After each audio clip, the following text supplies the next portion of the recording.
बाधित योगों में आज हम उन ग्रहों के बारे में जानते हैं जो जन्म कुंडली में कर्ज के मामले में बाधा देते हैं। बाधित योगों में आज हम कर्ज के बारे में जानेंगे। कभी कभी तो जीवन में संपन्नता होने के बाद भी हम देनदारी या लेनदारी में फंस जाते हैं। ये कौन करवाता है? कौन से ग्रह इसके जिम्मेदार हैं? कभी बच्चों को उच्च शिक्षा दिलवानी हो, मकान बनवाना हो, ऐसी स्थिति में हमें न चाह करके भी बड़ा कर्ज लेना पड़ता है। इसके लिए कौन से ग्रह जिम्मेदार होते हैं जन्म कुंडली में? आइए हम जानें। जब भी जीवन में बड़े कर्ज के रूप में देनदारी आएगी तो जन्म कुंडली के 11वां भाव और 6वें भाव को देखना चाहिए। जन्म कुंडली का दूसरा भाव जिसे हम धन भाव कहते हैं और पंचम भाव जिसे पुण्य कर्मों का भाव कहते हैं, इसको भी चेक करना चाहिए। जन्म कुंडली का 6ठे भाव का स्वामी यदि नीच का हो या उस पर किसी पाप ग्रह की दृष्टि हो, अंश बल में कमजोर हो, अच्छे भाव में ना बैठा हो, मित्र राशि में ना हो, तब भी हमें जीवन में कई बार कर्ज लेना पड़ता है। यदि जन्म कुंडली में 6ठे भाव का स्वामी 11वें में बैठ जाए तो जीवन की कमाई कर्ज लेने देने में ही निकल जाती है। यदि जन्म कुंडली में धन भाव का स्वामी 6ठे भाव में या 6ठे भाव का स्वामी धन भाव में या लाभ भाव में बैठ जाए, ऐसी स्थिति में भी जीवन में कई बार बड़े कर्ज को लेना देना पड़ता है। यदि जन्म कुंडली में धन भाव का स्वामी या लाभ भाव का स्वामी व्यय भाव 12वें भाव में बैठ जाए तो ये भी स्थिति बनती है कि जीवन भर की कमाई खर्च हो जाएगी केवल लेनदारी और देनदारी में। व्यय भाव का मतलब है खर्च करना। मतलब यदि आपके जीवन में धन का स्वामी और लाभ का स्वामी जा करके व्यय में बैठ जाएगा तो पैसा आने से पहले पैसा निकलने की योजना बन जाएगी। जमा पूंजी कर्ज निपटाने में व्यक्ति का कमाया हुआ कभी भी धन बचता नहीं है, कभी भी धन संचित नहीं हो पाता है। वो केवल कर्ज को देने में और तमाम तरह की परेशानियों को भुगतने में जो आकस्मिक रूप से आती हैं, जिनकी जीवन में कोई प्लानिंग नहीं होती है, उन समस्याओं से निपटने में ही व्यक्ति का धन व्यय हो जाता है।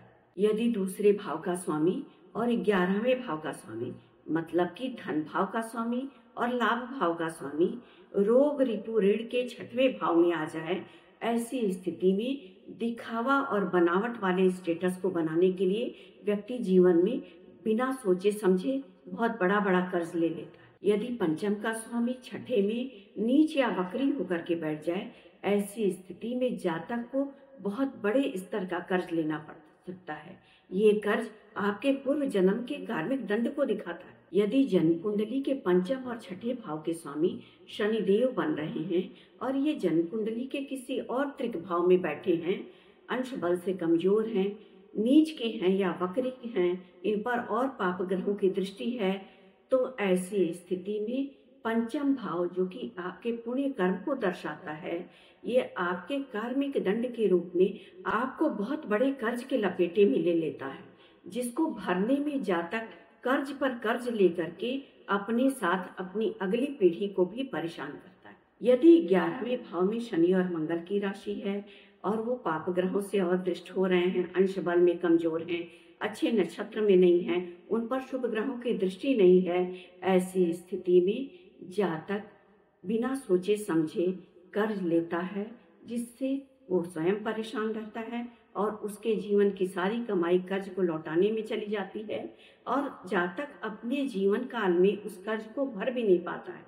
उसकी संतान उस कर्ज से परेशान होती है। ऐसे में हम प्लानिंग कुछ और करते हैं और जीवन में होता कुछ और है। जिन चीज़ों का हमारे जीवन में प्लानिंग नहीं होता है, वो आकस्मिकता आकर के हमारे जीवन में धन नाश करके चले जाते हैं। क्योंकि 6ठा भाव रोग ऋतु ऋण का भी है। बीमारियां आती हैं अचानक से और धन नाश करके चली जाती हैं। शत्रुओं में भी हमारा धन नाश होता है, कोर्ट कचहरी मुकदमा में भी हमारा धन नाश होता है। 6वां भाव रोग ऋतु ऋण का भाव है, तो शत्रु अचानक से हमारे धन नाश का कारक बन जाते हैं। यदि 6वें भाव का स्वामी रोग ऋतु ऋण का स्वामी 8वें त्रिक भाव में चला जाए, जो कि दुख का भाव है, तो जीवन में अचानक समस्याएं दे दे करके आपके धन का हानि करेगा। लाभ भाव का स्वामी यदि जन्म कुंडली के 4th भाव में आ जाए, जो कि सुख सुविधाओं का भाव है, और उसके साथ 6वें भाव का स्वामी युति बना ले या 12वें भाव का स्वामी युति बना ले, ऐसे में अनायासी धन का व्यय होता है। बड़े कर्ज को दर्शाता है ये युति। यदि किसी जातक की जन्म कुंडली में धन को लेकर के बाधित योग बन रहा है तो ऐसी स्थिति में विष्णु सहस्त्र नाम का पाठ बहुत लाभकारी होता है। यदि जातक पर बड़ा कर्ज हो तो विष्णु सहस्त्र नाम का पाठ या हनुमान जी की शरणागति करके 100 बार हनुमान चालीसा का पाठ करने से भी लाभ होता है। धन्यवाद।